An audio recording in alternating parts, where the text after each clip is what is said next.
పంచలింగాల క్షేత్రం కర్నూలుకు 5 కిలోమీటర్ల దూరంలో ఉంటుంది. తుంగభద్ర నది ఒడ్డున ఉన్నటువంటి దేవాలయం. ఇక్కడ ఉన్నటువంటి ప్రత్యేకత ఏంటంటే ఒకే పానవట్టంపై 5 శివలింగాలు ఉంటాయి. అవేంటిదంటే పృథ్వీలింగం, ఆకాశలింగం, జలలింగం, తేజోలింగం, వాయులింగం. ఈ 5ంటిని మనం పంచశివలింగాలు అంటాం, పంచలింగాలు అంటాము. ఇవి చూడాలంటే మనం ఒక్కొక్కటి ఒక్కొక్క ప్రదేశంలో కలదు. ముందుగా పృథ్వీలింగం, ఇది కంచిలో కలదు, పార్వతీదేవి చేత ప్రతిష్ఠించబడింది. ఆకాశలింగం, ఇది చిదంబరంలో ఉంటుంది. అక్కడ ఆకాశలింగం దర్శనం మనకు శూన్యంగా ఉంటుంది, ఏమీ కనిపించదు, అందుకే చిదంబర రహస్యం అంటారు. తర్వాతది జలలింగం, తమిళనాడులోని తిరుచిరాపల్లి సమీపంలో ఉన్నటువంటి జంబుకేశ్వర క్షేత్రంలో కలదు. 4వది తేజోలింగం, ఇది అరుణాచలంలోని తిరువన్నమలై క్షేత్రంలో కలదు. ఇక చివరిది 5వది వాయులింగం, ఆంధ్రప్రదేశ్లోని శ్రీకాళహస్తిలో కలదు. ఇవన్నీ మనం చూడాలంటే 5 ప్రత్యేకమైన క్షేత్రాలకు వెళ్ళి చూడాల్సి ఉంటుంది. అందుకే ఈ పంచలింగాలు ఒకే పానపట్టంపై ఉన్నటువంటి క్షేత్రము ఈ పంచలింగాల, అందుకే ఇంత ప్రఖ్యాతిగాంచినటువంటిది. దీనికి సంబంధించి మనం పూర్తి వివరాలు, అదేవిధంగా ఆ పంచలింగాల దర్శనం చేసుకుందాం. పూర్వము జనమజేయుడు సర్పయాగం చేసి సర్పాలన్నిటిని కూడా చంపేస్తుంటాడు. ఆ విధంగా అతనికి సర్పదోషం పట్టుకుంటుంది. సర్పదోష నివారణ కోసం దేశవ్యాప్తంగా 1 కోటి లింగాలు ప్రతిష్ఠిస్తాడు. అందులో చివరిగా ప్రతిష్ఠించినటువంటి లింగమే ఈ పంచలింగాల క్షేత్రం. అందుకే సర్పదోషాలు ఉన్నవాళ్ళు ఇక్కడ దర్శించుకుంటారు. ఈ ఆలయాన్ని శ్రీకృష్ణ దేవరాయలు కూడా దర్శించుకున్నట్లు చరిత్ర ద్వారా తెలుస్తుంది. విరూపాక్ష ముఖద్వారంగా వెలసిల్లింది. విజయనగర కాలంలో మంచి పూజా పురస్కారాలు అందుకున్నటువంటి దేవాలయం ఇది. దీనిని దక్షిణ గయ అంటారు, ఎందుకంటే ఇందులో గయనారాయుడు కూడా ఉంటాడు.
శ్రీ జగన్నాథుని గుట్ట ప్రస్తుతం ఇది ఆంధ్రప్రదేశ్ ప్రభుత్వ ఆధ్వర్యంలో పరిరక్షణలో నడుస్తున్నది.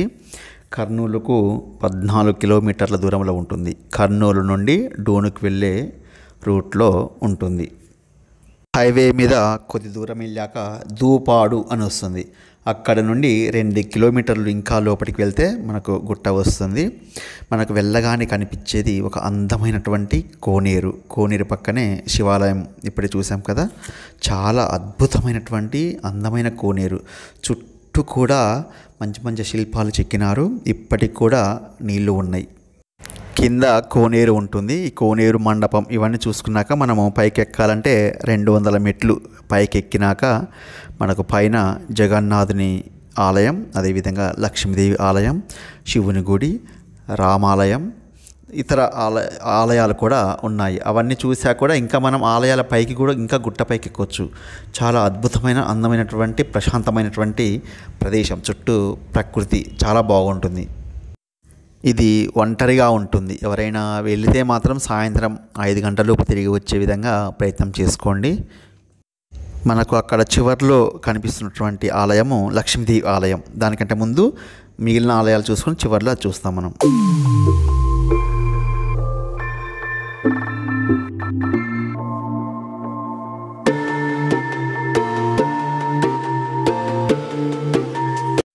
మెట్లు పైకెక్కాక మనకు ఆలయ ప్రవేశ ద్వారం ఈ విధంగా ఉంటుంది.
దర్శనాలు కాగానే మనము ఇంకా ఈ గుట్ట పైకి కూడా వెళ్ళవచ్చు అనమాట. అక్కడ రాతి మెట్లున్నాయి.